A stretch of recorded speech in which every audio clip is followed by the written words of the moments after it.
Imagine, you are only 12 years old. You have never commanded an army. You have never ruled a kingdom. You have never even lived inside the palace that belongs to you. Yet, thousands of soldiers are searching for you. Kings fear you. Warlords want you dead.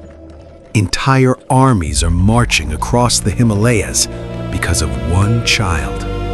Not because he carries a sword, but because millions believe he is the living Buddha. If he dies, the Dalai Lama lineage may disappear forever. If he survives, Tibet may have one last chance. This is the extraordinary story of Kelzang Gyatso, the 7th Dalai Lama, a boy born into chaos who would spend his entire life trying to save a nation without ever picking up a weapon. The year is 1717. Snow covers the rooftops of Lhasa. Prayer flags flutter above monasteries that have stood for centuries. But beneath that peaceful silence, Tibet is falling apart. The throne of the Dalai Lama stands empty. Only a few years earlier, the mysterious 6th Dalai Lama had vanished from history. His disappearance left behind more than grief. It left behind a dangerous question. Who is the true Dalai Lama? Without an answer, powerful men began fighting to control Tibet. Mongol rulers, Tibetan nobles, military commanders, foreign empires. Each believed they could decide the future of the land of snows. Then, everything became even worse. A massive Zungar Mongol army swept into Tibet from the north. They crossed mountains, stormed villages, and marched straight toward Lhasa.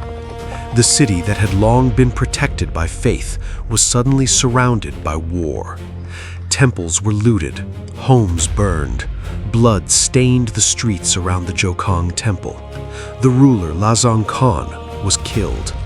Panic spread across the capital. People asked the same terrifying question: where is the Dalai Lama? No one in Lhasa knew, because the child destined to become Tibet's spiritual leader was hiding hundreds of kilometers away, far beyond the mountains. 9 years earlier, in the eastern region of Kham, far from the politics of Lhasa, a baby boy entered the world. His parents were simple people.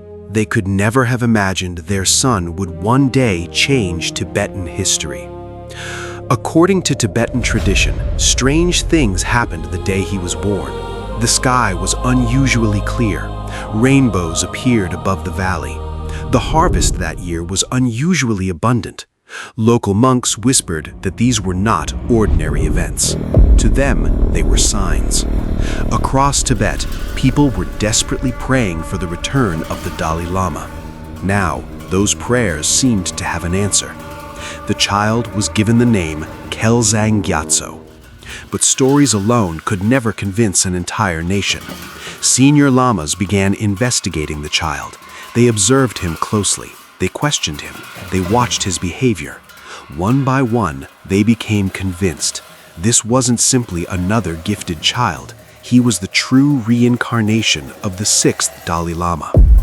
News spread quietly through monasteries, then across Tibet. Finally, it reached the ears of powerful rulers. And that changed everything. Because from that moment, Kelzang Gyatso was no longer just a child. He became the most valuable person in Tibet, and perhaps the most dangerous person to be. To ordinary Tibetans, the young boy represented hope. But to ambitious rulers, he represented something else: power. Whoever controlled the Dalai Lama could claim legitimacy.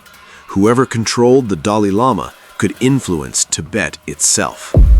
Among those watching closely was Lhasa Khan, the Mongol ruler who had already reshaped Tibetan politics. He had removed one Dalai Lama, installed another, executed powerful officials. He understood something few others did. This child could one day threaten everything he had built. According to Tibetan historical tradition, there were fears that the young reincarnation might be captured or even killed before he ever reached Lhasa. Whether every detail of those traditions can be confirmed today, one fact is beyond dispute. The child could not remain where he was. His protectors made a decision. They would disappear.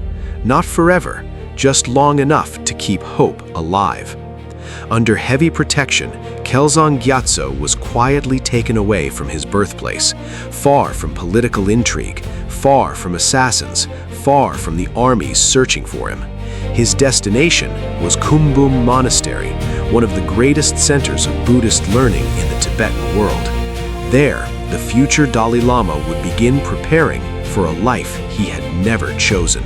Inside Kumbum, life was completely different. No royal ceremonies, no golden throne, no political meetings, only prayer, discipline, study. While Tibet struggled outside, the young boy memorized Buddhist scriptures. He learned philosophy, meditation, rituals, compassion. Every sunrise began with chanting. Every night ended with study. He was being trained not to become a king, but to become an enlightened monk. Yet outside those monastery walls, history refused to slow down. The Dzungar armies continued their campaign. Tibet remained trapped between rival powers. The fate of an entire nation seemed suspended, waiting for one child, waiting for the moment he could finally return. But before that day arrived, another empire would enter the story, one far larger, far richer, and far more powerful than anyone in Tibet, the Qing Empire, and its decision would change Tibetan history forever. The hidden child was about to leave the safety of the monastery. His journey to Lhasa was finally beginning, but the road ahead would be more dangerous than anyone could imagine.